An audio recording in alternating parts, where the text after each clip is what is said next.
What's going on, everybody? Welcome back to another installment of Pomes and Stones. This week I wanted to kind of switch up the pace a little bit and talk about a mistake that I made a couple months ago that's rearing its ugly head today on the farm. Let's get to it. So when I first started this channel, I told myself that I would show the positives, the negatives, the ups and downs, the good and the bad of everything that I have going on here. So with that being said, about 2 weeks ago, I came out here to the orchard one morning after a weekend, and I about had a heart attack because of the condition of the trees and the discoloration in the leaves. So this week we're going to dive into why that happened, what it looked like, and what we did to remedy that issue. But before we get into all that, I wanted to quickly go over our very first harvest here in our very own apple orchard that we planted in 2021 on our Jonagold block. This year we're going to harvest about 150 boxes of our own fruit for the very first time, so that's pretty exciting. So what you'll see here is that the harvest looks a little bit different than a traditional apple harvest you'd see in an orchard, because the trees are still not all the way to the top wire where we'd like them to be. We were kind of not really needing to put boxes out ahead of the crew.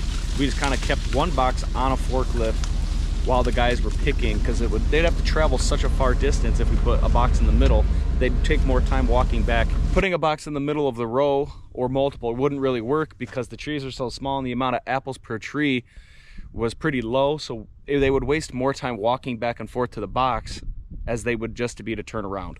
So yeah, it's nice to be able to start to see the fruits of our labor come to fruition here.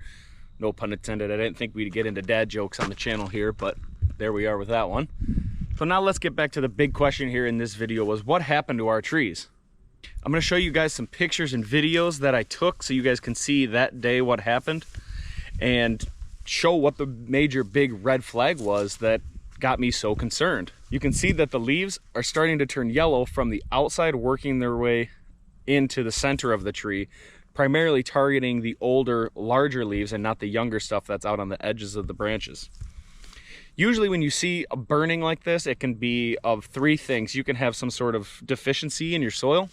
You can have a chemical burn from applying a pesticide or a fungicide to your leaves with the wrong humidity or too high of a temperature. And then also it can be a result of a lack of water. I wanted to take those three things into account. So I kind of sat down and thought, what can I eliminate here to be an issue? And so we think about our last application to the trees here before harvest was long ago. So it couldn't have been a chemical burn because over 3-8 weeks has passed since our last application.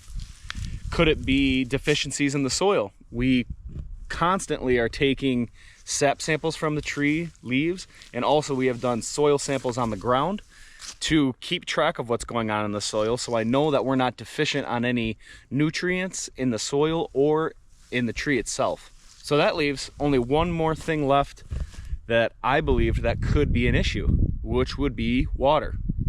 This fall has been one of the hottest and driest Septembers on record. They're saying we're down 3 to 4 inches of rain here in September, which we can usually count on in this area, but this year it hasn't been there. We just got, I think it was Tuesday last week, we just got our first almost 1 inch of rain in probably a month and a half.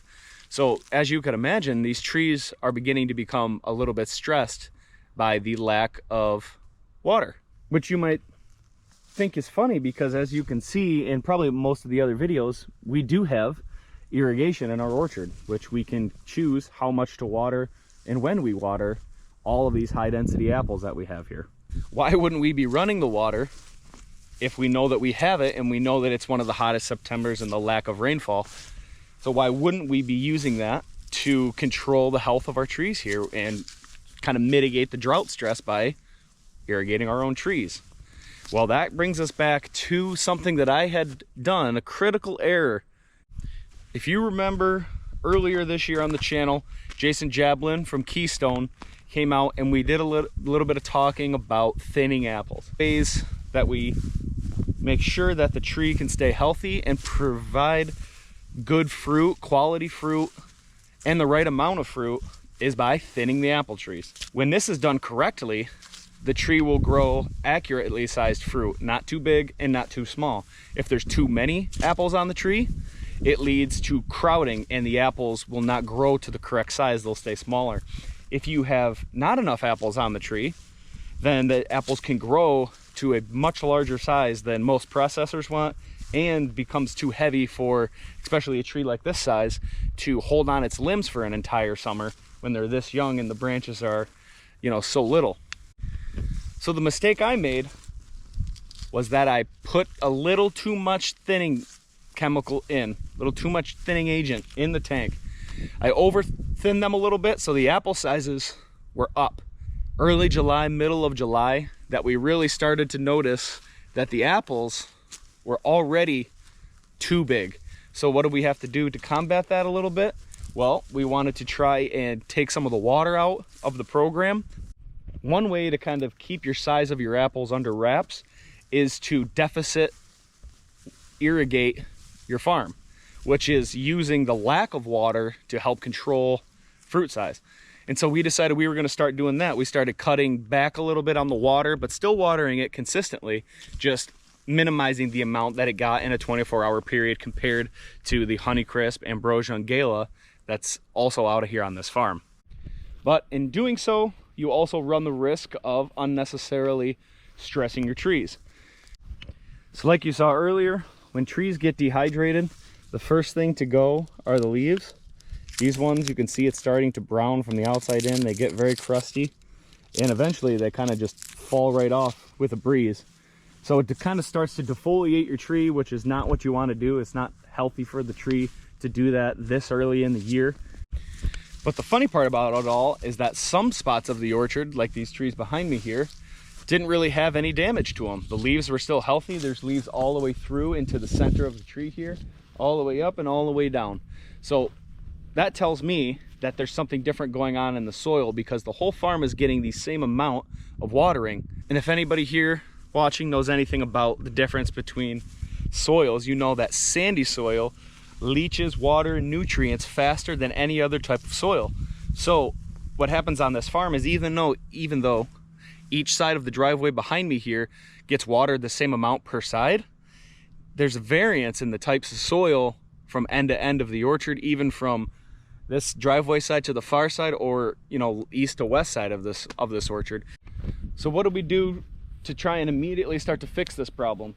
We also at this time had, this whole farm was full of apples. So the first thing that we really wanted to do was figure out how early we could get these apples off the tree, and then also, if we can get the fruit off soon, how fast can we turn the water back on, because that's what we kind of really figured out was the issue here, which we had been dialing the water back. So we want to get it on full blast again to get these trees healthy, because it's more important to have a healthy tree for the future rather than the crop that you have now.